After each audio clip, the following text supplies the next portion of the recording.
A la revolución no se le podrá imputar jamás haber asesinado un solo ciudadano, haber torturado un solo preso. En la historia de la revolución jamás se cometió violencia física contra las personas, jamás desapareció nadie, jamás fue nadie asesinado, jamás fue nadie torturado. Digan lo que digan los calumniadores al pueblo. Sin el socialismo, Cuba no sería un país en el que durante 42 años no se ha conocido la represión ni la brutalidad policial. Y aquí no podrían hablar de uno solo. Uno. Fíjese bien, no pueden hablar de uno. Ni pueden hablar de un torturado. De uno. Para eso que acusan a Cuba de violar los derechos humanos. Al país donde jamás se ha torturado un ser humano. Donde jamás se ha cometido un crimen político. La Convención de las Naciones Unidas contra la Tortura y otros tratos o penas crueles, inhumanos o degradantes, define como tortura todo acto por el cual se inflija intencionalmente a una persona dolores o sufrimientos graves, ya sean físicos o mentales, con el fin de obtener de ella o de un tercero información o una confesión, de castigarla por un acto que haya cometido o se sospeche que ha cometido, o de intimidarla o coaccionarla. A mí me dieron en 3 meses 20 electroshocks. 20 electroshocks. Lo primero que me hicieron fue ponerme una inyección y sacarme sangre por la vena, por el brazo. Ahí ya empezó la mente ya, que no me daba muchas veces cuenta de lo que me estaba pasando. Ahí cuando me pusieron esa inyección empecé a ver pollos y gallinas y cosas de esas. Estuve 2 meses que estuve allí sin comer y sin bañarme. En 2 meses no me pude bañar, nunca me dieron agua para bañarme, ni siquiera para lavarme. Ellos inoculan enfermedad a los presos políticos, porque cuando los ven concluyendo la condena, lo de ellos es provocarle cualquier perjuicio que le limite después continuar trabajando en la oposición cuando salgan en libertad. O te sacan loco o desgastado, o te inoculan una enfermedad. Cuando a mí me daban golpes, me decían, contigo la cosa es más fácil, porque tú no nos puedes ver la cara.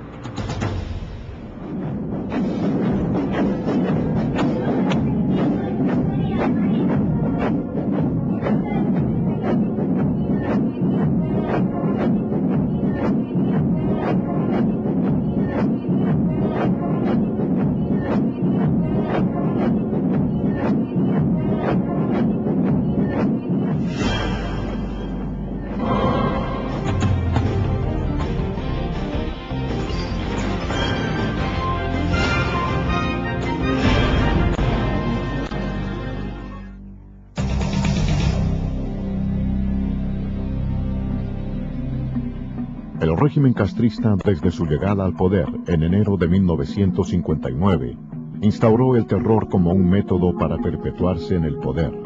Miles de opositores a la naciente revolución cubana fueron ejecutados en los paredones de fusilamientos.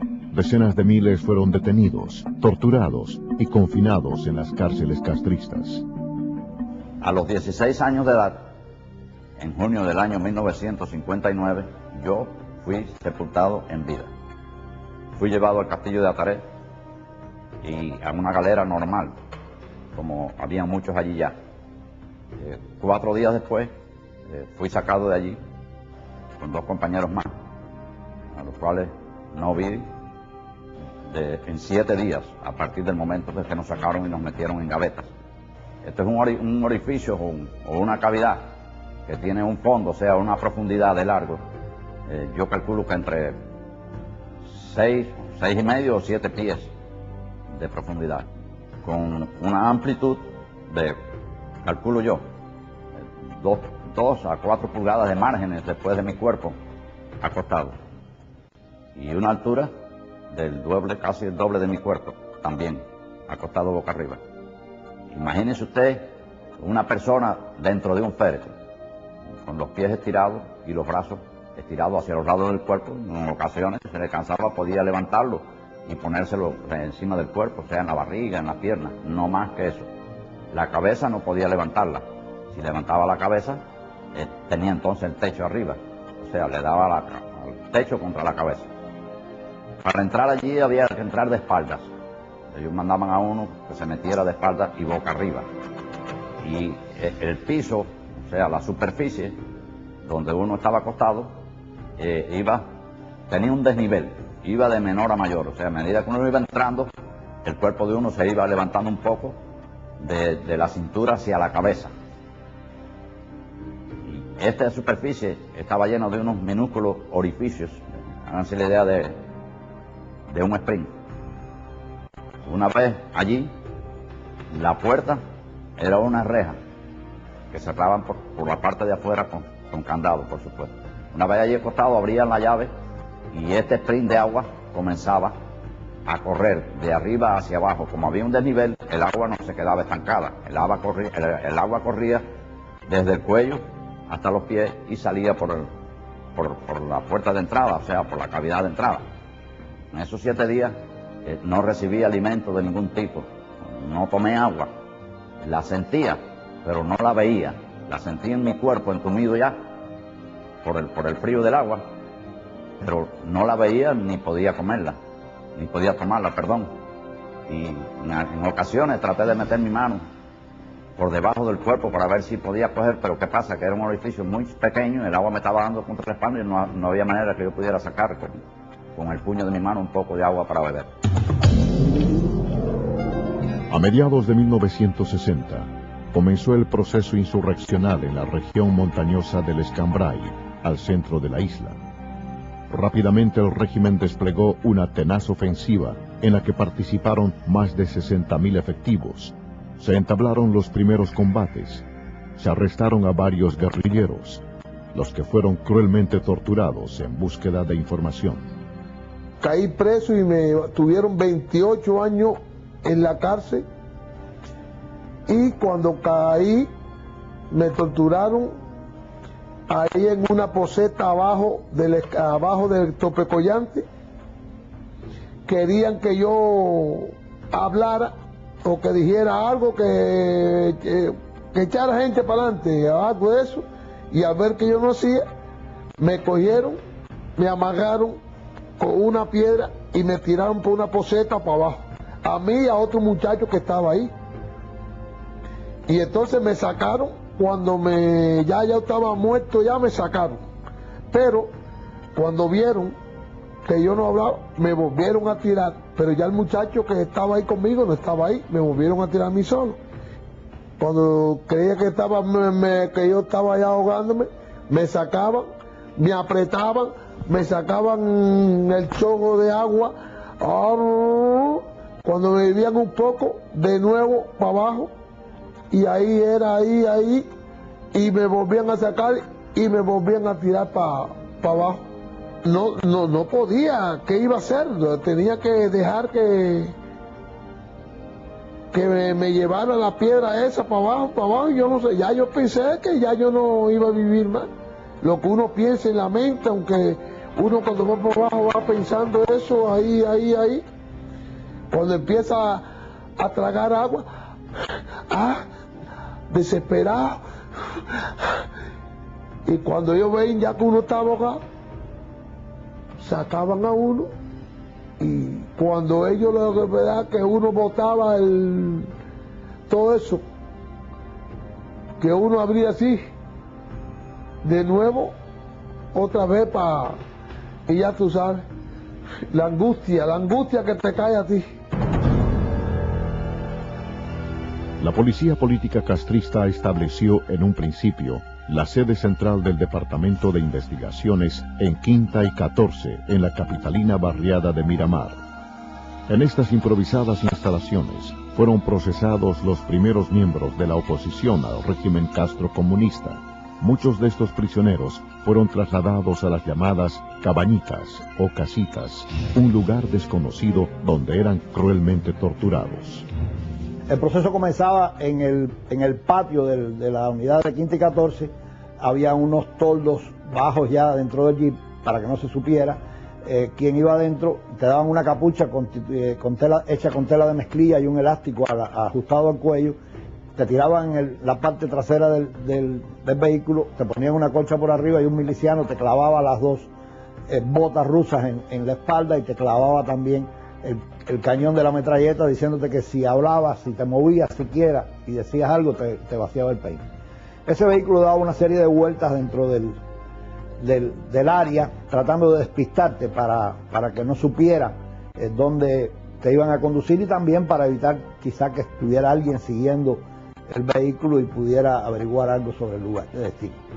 Te bajaban a un sótano que estaba equipado con un equipo también de aire acondicionado más fuerte todavía, y allí completamente desnudo estabas hasta que perdías el conocimiento. Cuando ellos veían que tú dejabas de tener convulsiones y prácticamente perdías la razón, entonces apagaban el aire y volvías, te retornaban al salón. Esto es imposible decir cuánto tiempo pasaba, y ellos para, no sé si quitarse la presión o para hacerte ver que ya tú oficialmente eres un desaparecido, le hicieron llegar a un policía del barrio allí conocido en la versión de que la noche anterior a mí me habían fusilado, y le pidieron que como una cosa humanitaria se lo dijera a mi mamá para que no siguiera yendo de cárcel en cárcel y de lugar en lugar buscando, y que ya ella descansara. Y a mí, por supuesto, me lo dijeron, que ya mi mamá estaba haciéndome misas y cosas porque estaba convencida que yo era un desaparecido oficial. Durante este periodo, cuando tú te resistías a confesar, te llevaban a los lugares predilectos que ellos tenían, porque tenían una selección de lugares. Había una piscina donde te llevaban, por supuesto siempre con la capucha puesta, y en esa piscina tenían una bolsa grande de lona donde te introducían, la cerraban y te tiraban a la piscina. Cuando suponía que tú estabas ya medio ahogado, te faltaba el aire, pues te sacaban, te decían, vas a confesar, y si decías que no, volvías para el agua. Es imposible saber cuántas personas murieron en estos ensayos, porque no había una forma segura de saber cuál era el estado tuyo y cuánto habías respirado. Cuando ya ellos tuvieron lo que necesitaban de la causa, o pasó el tiempo que ellos habían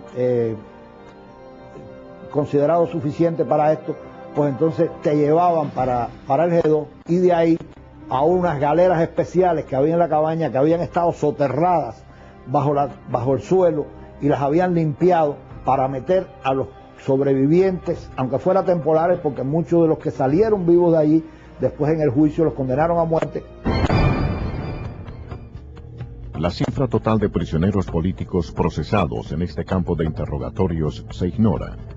También se desconoce el número de personas que, sometidas a un régimen especial de torturas, perdieron sus vidas en estas instalaciones que algunos denominaron como el punto X. Caí preso en el año 1961, en el Quinti 14, de ahí me trasladaron para un lugar que le dicen las caballitas de tortura mental y física. Ahí fue donde empezó la cosa de la tortura. Lo primero que me hicieron fue ponerme una inyección y sacarme sangre por la vena por el brazo. Ahí ya empezó la mente que no me daba muchas veces cuenta de lo que me estaba pasando. Todos los días me fusilaban con balas de salva. Y yo sentía cuando tiraban 2 tiros de verdad y la gente gritaba. Y me viste que aquí fusilan, el próximo fusilamiento va a ser el tuyo. Y así sí me tuvieron varias veces, muchas veces me hicieron eso. Pero muchas veces me hicieron eso. Me dijeron, como que tú dices que eres católico y que Dios te va a sacar de aquí y que lo que nosotros estamos haciendo es un pecado, te vamos a llevar a la iglesia para que te saquen de aquí, que Dios te saque de aquí, o el cura en el que tú creas. Así me dijeron. Muchacho, no quiero estar tú ahí. Me pusieron una campana ahí arriba, me metieron como en un closet. Y me dijeron, si te caes para atrás, eso es un vacío, no te puedes mover de ahí. Y aquello era campana bien y campana va. Y bueno, de ahí salí loco. De ahí salí de verdad que lo que deseaba era morirme. Todos los días me hacían una cosa distinta. Me llevaban, me pusieron un foco grandísimo en la cabeza, me amarraron con las manos hacia el techo. Ahí empecé a caérseme el pelo. Yo cuando aquello no tenía ni patilla, ni pelo en el pecho, ni nada. De la cabeza se me cayó completo. Se me hicieron una llaga grandísima en la cabeza. Ahí me echaban agua en el piso. Me pusieron corriente, cables de corriente para que no me pudiera acostar en el piso. Si me orinaba por casualidad en el piso, venían 4 o 5 de ellos, me envolvían en una coche y tenía que sacar todo el piso. Cuando le pedía agua, porque ya se empieza a perder la voz cuando uno tiene mucho tiempo sin tomar agua, después me dijeron, te vamos a traer agua. Me entraron 4 de ellos y con el pene de ellos me orinaban toda la cara. Me dijeron también que me iban a apretar los testículos.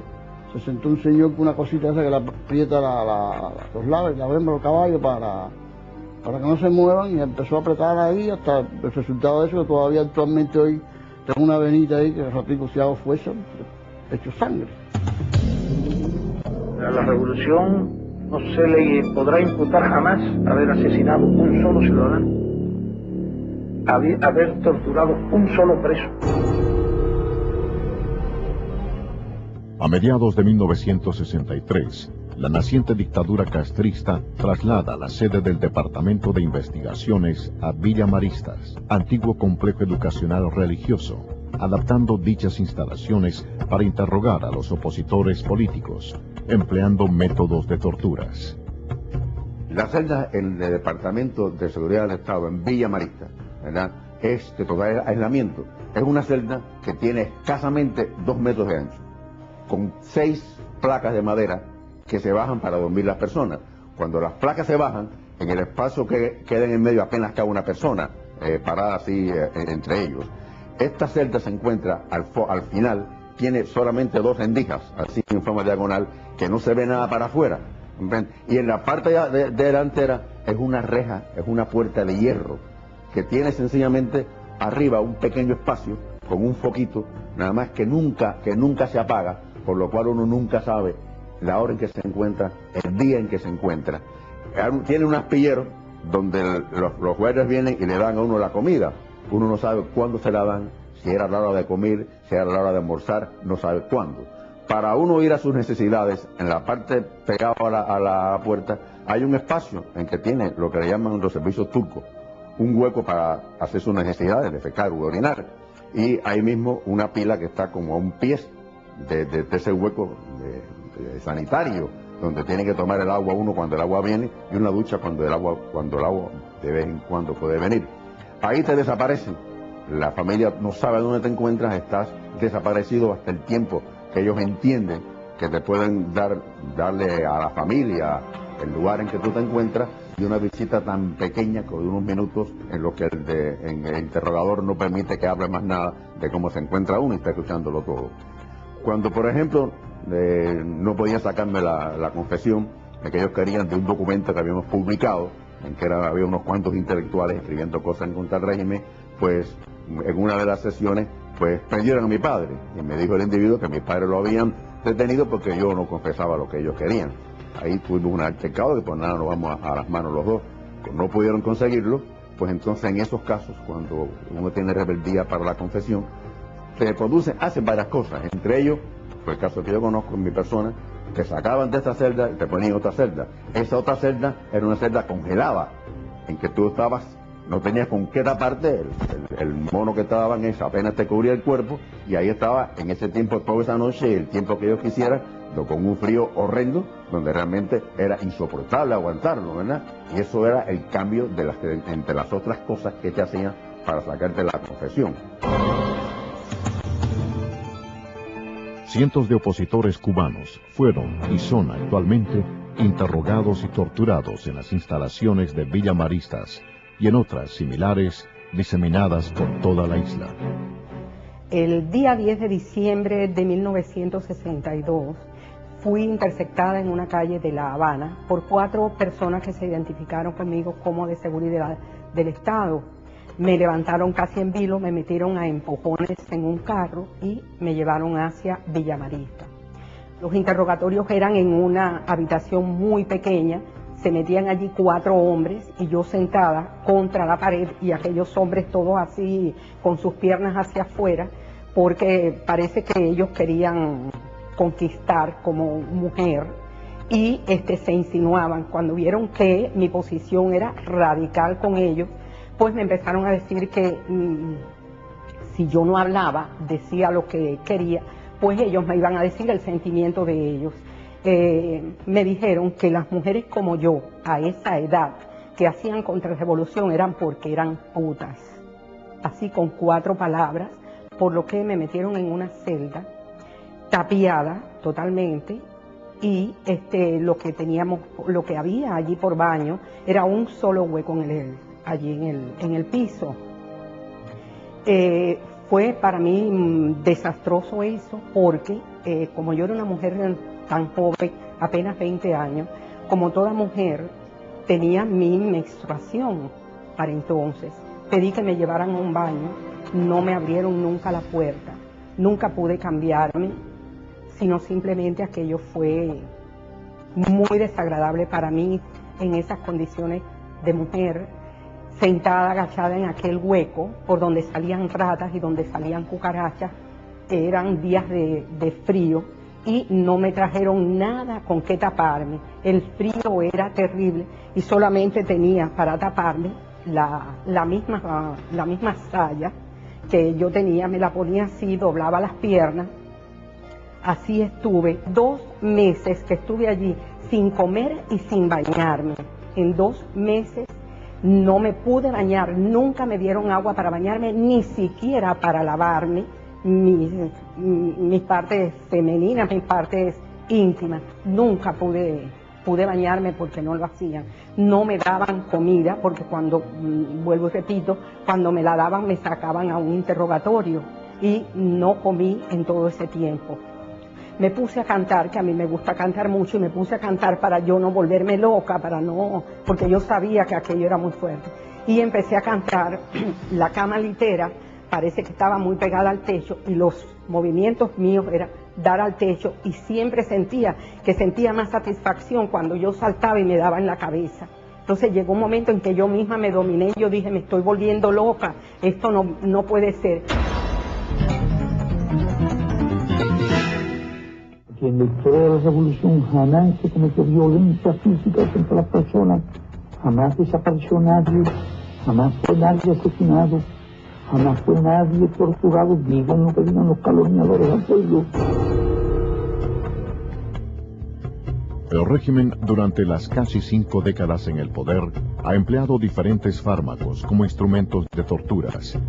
Decenas de prisioneros políticos han sufrido los efectos de medicamentos usados con fines de producir procesos hipnóticos y de esa forma obtener informaciones. Me trasladaron directamente a Villa Marista. Desde que llegué a Villa Marista, pues me dieron un papel para que lo llenara y me pusieron en un lugar muy frío, muy frío. No pude escribir nada por el frío que había. En cada 5 minutos me sacaron 2 o 3 veces. La segunda vez ya me comunicaron por 18 días. En esos 18 días estaba en una celda que yo no sabía si era de noche o de día. Uno de estos momentos, no sé, por la noche, por el día, ellos vinieron y me pusieron pentotal sódico. Yo tenía conocimiento ya más o menos lo que hacía el pentotal sódico. Cuando me pusieron eso, parece que me afectó las vías respiratorias, porque eso deprime el sistema nervioso central, deprime también la respiración, y me cerró un poco la glotis. Como yo estaba en una tapiada, yo empecé a darle golpe a la ventanita pequeña esa que estaba, porque me ahogaba, me faltaba el aire.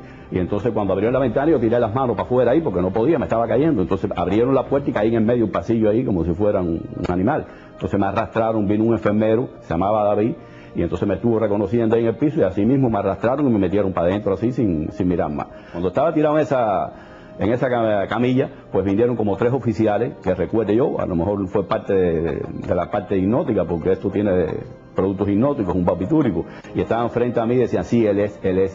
No sé en qué momento, más tarde, me sacaron de allí, a patadas, empujones, ya que eran unos pasillos oscuros, yo no veía nada, por el suelo me rodaban, me llevaban rodando por el suelo, empujándome, dándome golpes, y cuando llegué al lugar de interrogatorio estaban 3 personas, Jorge Leve Apiere, era el interrogador principal. Desde que llegué, cogió y me tiró contra una silla, me dijo, asesino, mataste una vieja, mataste un niño, una escuela, una bomba. Y dije, pero yo no sabía ni qué me estaba hablando, porque sabía que todo eso era mentira. Pero así todo, yo estaba confuso, porque la mente mía no me daba. Y entonces me empezaron a dar golpes, me tiraron contra el piso, en el piso me patearon, y así se cansaron de maltratarme ahí en el piso. Entonces yo me quedé en el piso, pues ya me quedaba, yo oía, yo estaba algo consciente de lo que estaban hablando. Pero entonces llamaron al enfermero, parece que yo tenía la presión baja o algo de eso, me reconoció y dijo, déjenlo ya. El presidio modelo o reclusorio nacional para hombres de la isla de Pinos fue el penal escogido por el régimen castrista para confinar desde el propio año 1959 a los prisioneros políticos cubanos. Más de 5.000 hombres fueron encarcelados en las 4 circulares y los edificios que conformaban el penal. Tal vez 2 meses después de la invasión de Bahía de Cochino, fue que se dinamitó la isla, se pusieron las 24.000 libras de trinito tolueno en las 4 circulares, las cuales tenían en aquel momento, más los pabellones y otras áreas, alrededor de 5 o 6.000 prisioneros políticos. Con esto se perseguía, pues, el de que si había algún otro intento, como el de Bahía de Cochinos, eliminar en forma colectiva a una oposición, es, si no un genocidio, el intento de aplastar en una forma brutal, desde el punto de vista psicológico, a un grupo de hombres que solamente estaban allí por defender el derecho de pensar, de opinar y de creer.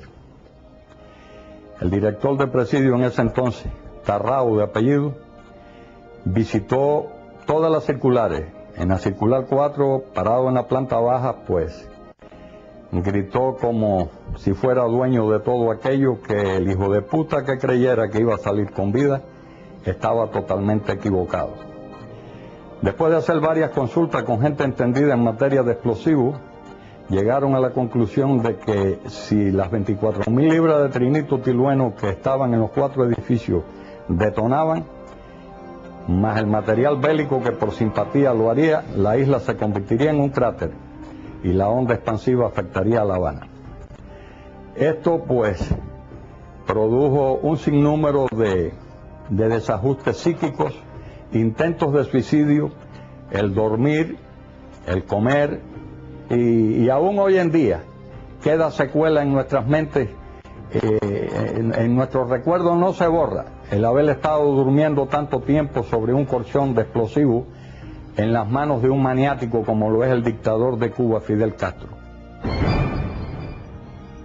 En junio de 1964, el régimen castrista instauró el Plan de Trabajo Forzado Camilo Cienfuegos. Más de 5.000 prisioneros políticos confinados en el reclusorio nacional de Isla de Pinos fueron obligados a laborar en condiciones infrahumanas durante 14 horas diarias, 6 días a la semana. Cuando nos mandaron a trabajar, no quisimos trabajar en ese momento. Mandaron a buscar al presidio 3 refuerzos militares para obligarnos y regresaron 3 camiones atestados de guardias bien armados con bayonetas caladas. Todos ellos ya venían planeados, hicieron una fila por ambos lados, que nosotros le decimos esa fila, cuando un guardia se mira al otro, el túnel del amor. Cada 48 pulgadas, 4 pies, un guardia, frente a frente. Por ahí mismo nos dijeron que nos condujéramos, empezaron las patadas, los culatazos, y saltamos la cerca y rápidamente nos sumergíamos en un agua espesa y negra. Ya nos empezamos a dar cuenta que estábamos en la famosa Mojonera, la laguna de saneamiento o de aguas albañales, que es lo que se hacía antes para cuando había un gran conglomerado y no había alcantarillado ni otras cosas donde botar toda esa serie de aguas usadas. Y esa laguna se había hecho cuando se construyó el presidio en el 1928. Tenía, cuando nosotros llegamos allí, 30 y pico de años de uso, de concentración de excrementos, de aguas negras y de bacterias añejas en su contenido. Bueno, en esas condiciones de bayonetazos, de ofensas, la ofensa era la más grande que se nos podían decir. El pelo de nosotros parecía un pelo conchambroso, como si fuera una pasa de más o menos 7 meses sin lavarnos la cabeza. La cara de nosotros negra, negra, negra, a veces con las partículas negras pegadas al rostro nuestro, en los labios nuestros, y así tuvimos, casi eran las 7 menos cuarto de la noche, considero yo, porque ya el sol se estaba escondiendo en la rajita del horizonte cuando nos sacaron. A la circular llegamos de noche, De noche ya llegamos a la circular. Y me recuerdo que cuando nosotros llegamos se corrían, que dónde estábamos nosotros. Nada más que entramos, corrieron todo el mundo, pero no sabían cuál había sido el destino. Y del lado mío había uno, que eso sí me recuerdo, y me emociona, que fue a socorrer al amigo, y el amigo le dijo, no me toques, échate para atrás, échate para atrás, que vuelo a fosa, abajo de fosa. Y lo cogió por el brazo y dijo, mi amigo, usted huele a dignidad, deme un abrazo. Y se lo llevó.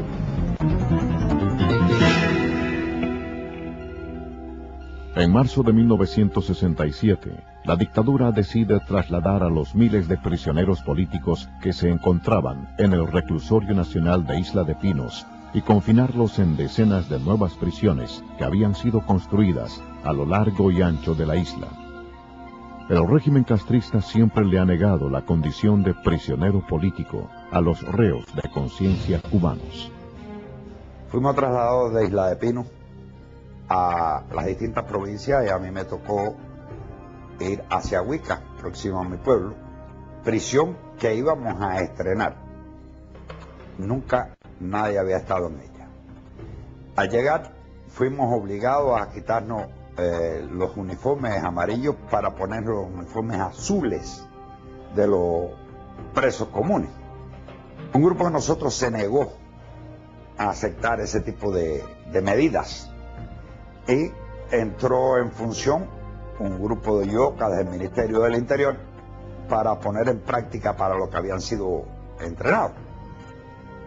Nos agarraron, nos maniataron pie y mano a la espalda, como se amarra a los cerdos para inmovilizarlos, y nos tiraron a los baños. De ahí, 3 horas después, nos llevaron a las celdas de castigo. Fundamentalmente a las 19 y la 20, que eran cajones de concreto, de 6 pies de ancho por 5 pies de largo, por 5 o 8 de altos. O sea, yo no cabía de pie allí. Fuimos hacinados 12 por celda. Ya comprenderán que siendo hermética con una plancha en la puerta, pues respirar era prácticamente imposible. Allí permanecimos por 3 días, al cabo de los cuales quedé solo en la celda 20. En esa celda 20 permanecí durante los próximos 6 meses, o sea, medio año, trancado, solo, totalmente desnudo, sin medias, sin calzoncillos, sin nada. Los 2 y medio meses primero no me permitieron bañarme, no tenía dónde tampoco. Y tenía que tomar agua del tubo que descargaba directamente sobre el baño turco, que es un hueco que hay en el suelo. Venían una vez al mes y me rapaban la cabeza. Sin embargo, no me cortaban ni la patilla ni el bigote, para que tuviera que tener patilla y bigote como si fuera un rebelde, entre comillas, comunista. Esta aventura en aquella celda culminó cuando un grupo de guardias vinieron a tratar de que aceptara la ropa azul de todas las formas y a negarme. Pues comenzaron a golpearme. Afortunadamente me dieron con un candado chino en la punta de una cadena en la cabeza y perdí la conciencia, no sentí el resto. Desperté en la dirección del penal, como es lógico, vestido de azul y amarrado los pies y las manos a la espalda. Durante sus casi 50 años en el poder, el régimen castrocomunista ha empleado los más crueles e inhumanos métodos de torturas.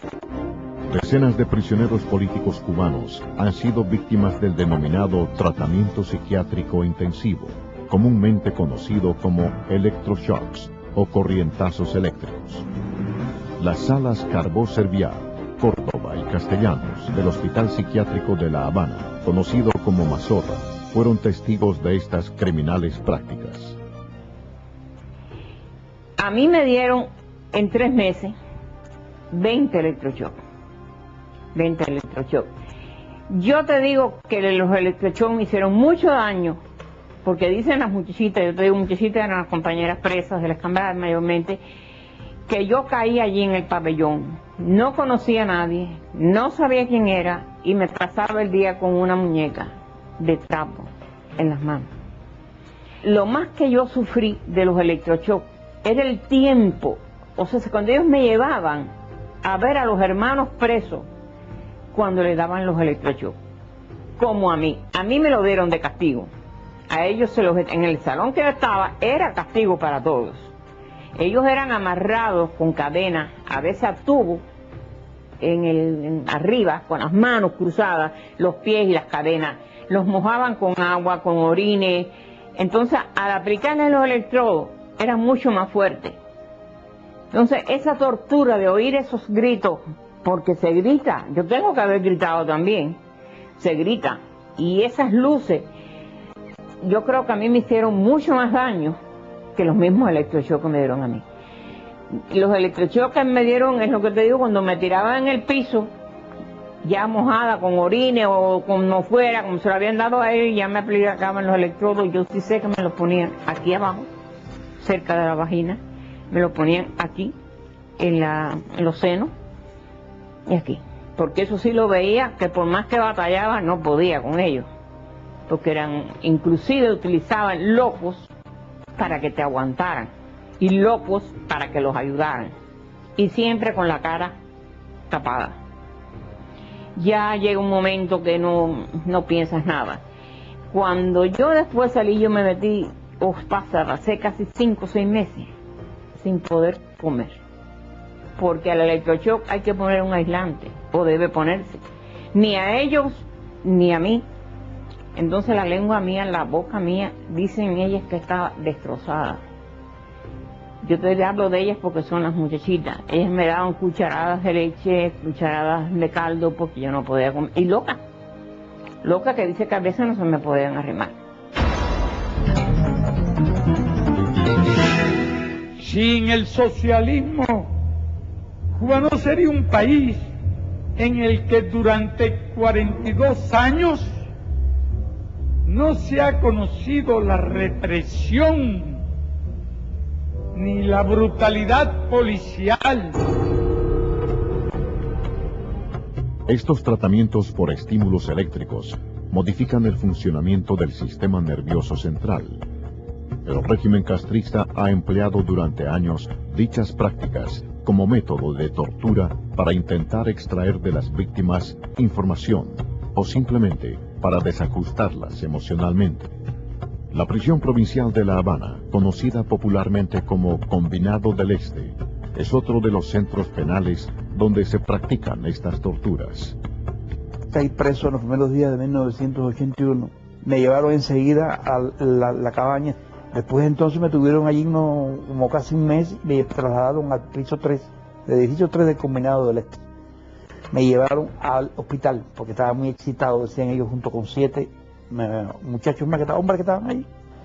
Estando en el hospital, dice una psicóloga, la psiquiatra no había llegado, estaban esperándola, vendría en una semana o 2, que era conveniente para tranquilizarme, darme electroshock, porque el electroshock me iba a poner tranquilito.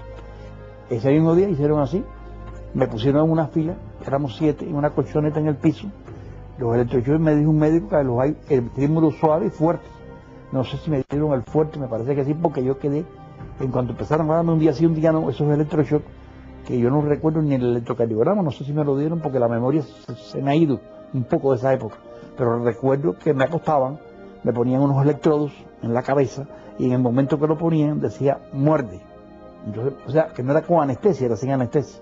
Y esa colchoneta estaba toda meada, corregida, horrible. Porque eso, a veces cuando te dan el electro, te orinas, te va, lo esfínter. Y entonces así fuimos de hoy en día durante 7 electroshocks. Y así yo me di cuenta que cuando yo despertaba en la cama, yo tenía el día entero en un estado, por eso pienso que era el electroshock fuerte, porque yo estaba ido de la realidad. El tiempo, el espacio, estaban que no coordinaba las cosas que hacía. Perdía la hora de la comida cuando llegaba, se me quedaba el plato de comida sin comer. Me he quedado con una cosa que todavía yo tengo, que es que me despierto con un estado de angustia y no tengo reconocimiento de mi identidad. Fue a partir de esos electroshocks que ahí me dieron. O sea, no me conozco, sea los pocos segundos que soy un ser humano y que soy yo. Pero el nombre es el que no me viene, ni el nombre ni el lugar en que estoy, hasta que me doy cuenta que estoy en mi casa. Y que desperté y que voy a iniciar un nuevo día.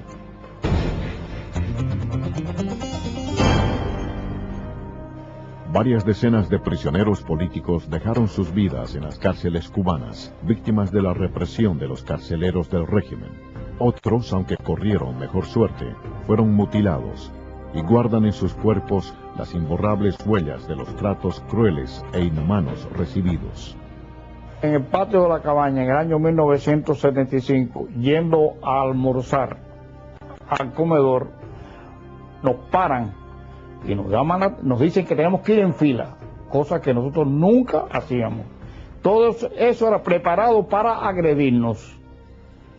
Al decirles que nosotros nunca íbamos en fila al comedor porque no era necesario, era un tramo de unos 40 o 50 metros, un militar de apellido Borroto me dijo a mí, póngase en fila.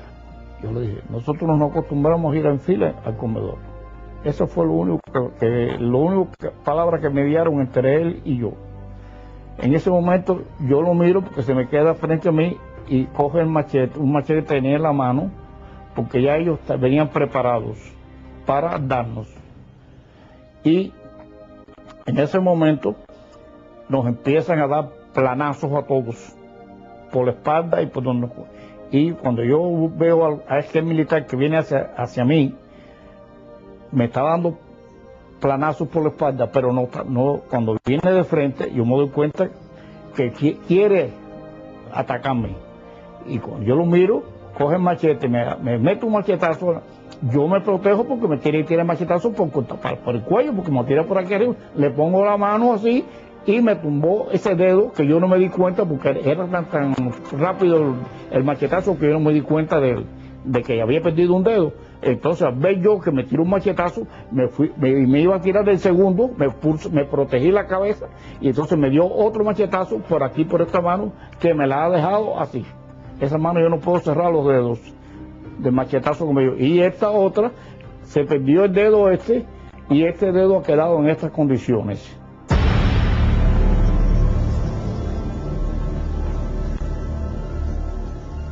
La incertidumbre, la incomunicación, el no saber cuáles son los cargos imputados, es otro de los métodos de castigo impuestos por el régimen castrista a lo largo de sus cerca de 5 décadas de permanencia en el poder. Muchos opositores al régimen han cumplido años de confinamiento político, sin haber sido condenados por un tribunal. Cumplí mi primera condena como presa política en 1997. Allí tuve la amarguísima experiencia de pasar por una prisión tan conocida como Manto Negro. Después de haber cumplido mi condena en Manto Negro, pasé también por la seguridad del Estado del Centro de Investigaciones Villa Marista y Ciénaga de Agua, donde hubo de cumplir varios años sin siquiera ser condenada por un tribunal. Es decir, ellos decían que estaba bajo investigación, pero allí me tenían 6 meses, después me sacaban de Villa Marista y me llevaban para Ciénaga de Agua y 6 meses más, porque era el tiempo límite que tenían para tener una persona presa. En estas celdas de castigo yo conocí el lugar más siniestro del mundo. Era una celda pequeñita, la cama era de concreto, daban solamente una sábana y una colchoneta de trapo a las 11 de la noche y te la quitaban a las 6 de la mañana. No había espacio para caminar, para hacer ningún tipo de ejercicio, solamente un hoyo para hacer las necesidades. No te ponían agua, solamente la que ellos te traían en un vaso. Es decir, que te tenías que bañar cuando ellos querían, si no, no te podías bañar. No tenías agua para nada. Una abstinencia horrible. Y algo que me impactó mucho era la gritería de todas las demás presas. No nos veíamos ninguna, porque eran celdas muy pequeñas y totalmente tapiadas, pero sí se oían cómo gritaban. Gritaban porque le daba claustrofobia estar encerrada, porque no soportaban aquello, empezaban a darse golpes ellas mismas, trataban de partirse un brazo, de hacerse heridas para que las sacaran de aquellos lugares tan siniestros. Como única forma que ya me quedaba a mí en este caso de protestar contra tantas injusticias que estaban cometiendo en contra de mi persona, pues yo encontré una solución que era hacer una huelga de hambre. Definitivamente o me sacaban de la prisión o yo moría, pero yo sabía que yo no podía estar en un lugar como aquel porque no lo merecía, porque nunca había cometido ningún delito. y así me declaré en huelga de hambre varias veces, arriesgando mi vida y mi salud, que todavía hoy en día hay secuelas, ¿no?, de todas esas huelgas de hambre que se hizo, pero él era la única respuesta que uno podía en ese momento expresar. Y aquí no podrían hablar de uno solo, uno.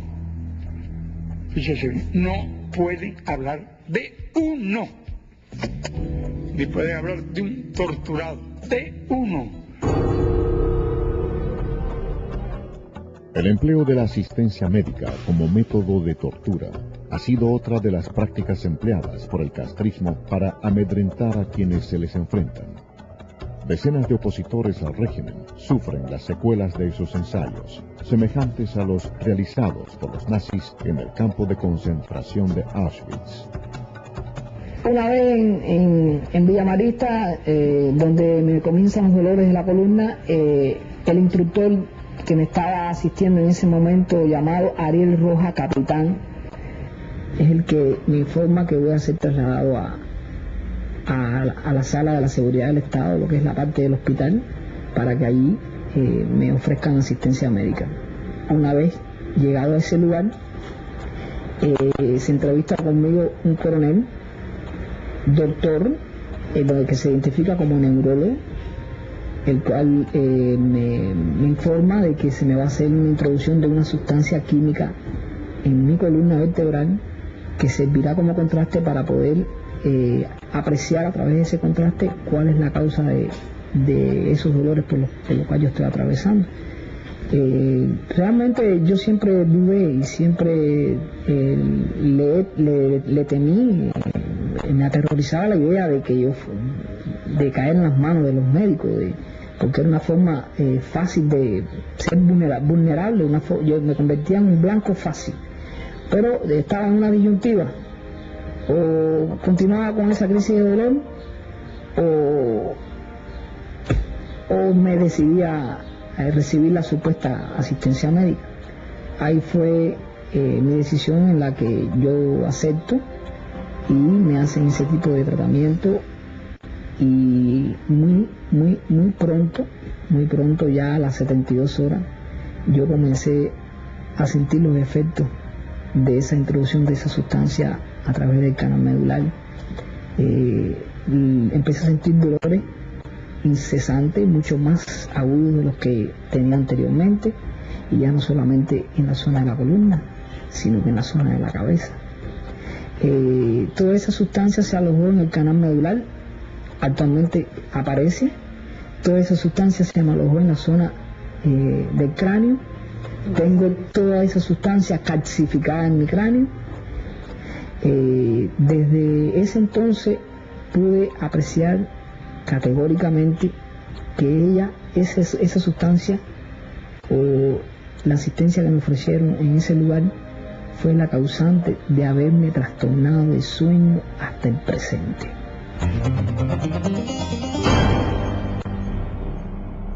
En su afán por neutralizar la oposición, el régimen castrista ha empleado durante sus más de 4 décadas de permanencia en el poder los métodos más inimaginables, con un objetivo: desarticular a la oposición política cubana. Y a mi esposo le dio un infarto. Lo llevamos para el hospital militar, que era el hospital más cerca que... Pasados 5 minutos, sale el médico y me dice que mi esposo había fallecido y que necesitaba que yo le diera unos datos. Estaba haciendo el certificado de defunción, pero yo miro así y veo a mi esposo tirado en una camilla y corro para allá.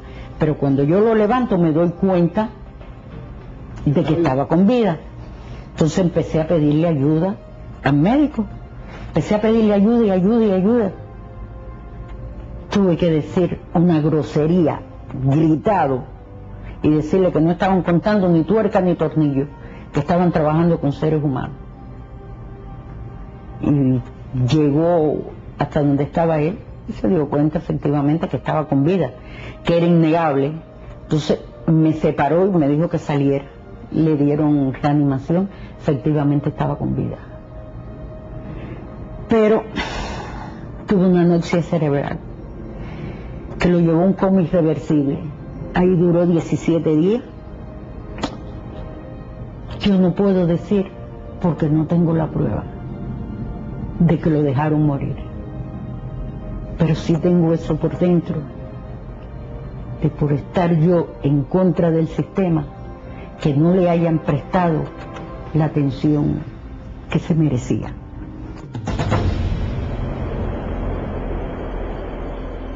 La policía política, sus escuadrones paramilitares, disfrazados bajo el nombre de Brigadas de Respuesta Rápida, han reprimido desde 1959 cualquier acto de respuesta o denuncia popular. Estas tropas, entrenadas por el régimen, han maltratado y torturado a los pacíficos opositores sin importarles su condición social, sexo e incluso limitaciones físicas.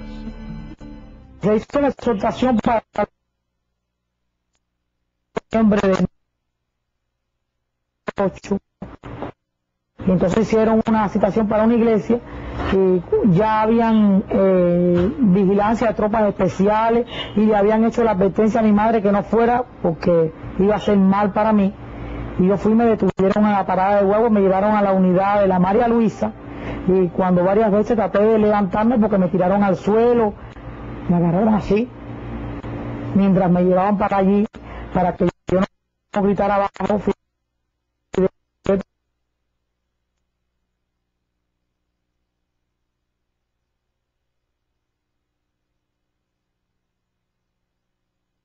Mano cerrada y una camisa de manga larga. Se me hizo una propuesta para que yo saliera de los derechos humanos, fue en el DTI cuando me detuvieron con Vicé. Pues entonces sí me hicieron la propuesta que si yo me quitaba de la oposición, pues ellos me iban a dar las oportunidades que no me dieron en mi niñez, de estudiar todo lo que yo quisiera. Y yo dije que cuando yo daba un paso hacia adelante, no daba ninguno hacia atrás, que ya era demasiado tarde, porque los malos tratos ya estaban hechos y eran una cosa imborrable en mi vida. Desde su llegada al poder, el castrismo ha enfrentado a quienes se les oponen política y pacíficamente.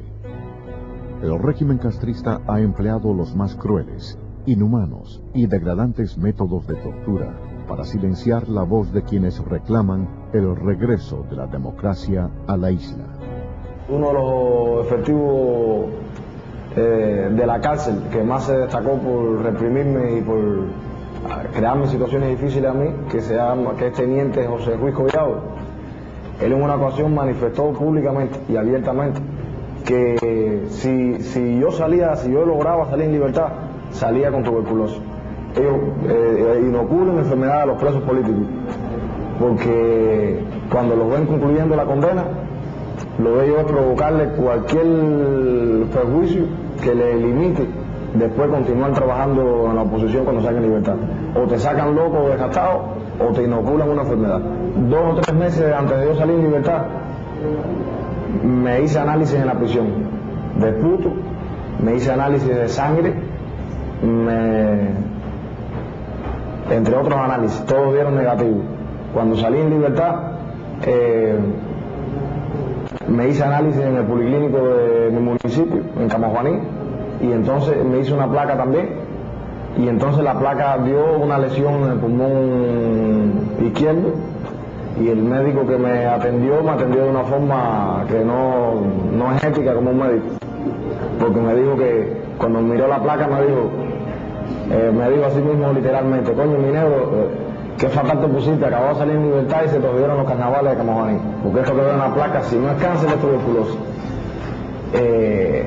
Y entonces a partir de ahí me hice unos cuantos análisis y dio tuberculosis en codificación número 3. Este es el uniforme carcelario en Cuba, y el que fue entregado también en el invierno más crudo de Cuba, en el invierno del 2000. Esta es la camisa sin manga, sin cuello, todo el uniforme carcelario,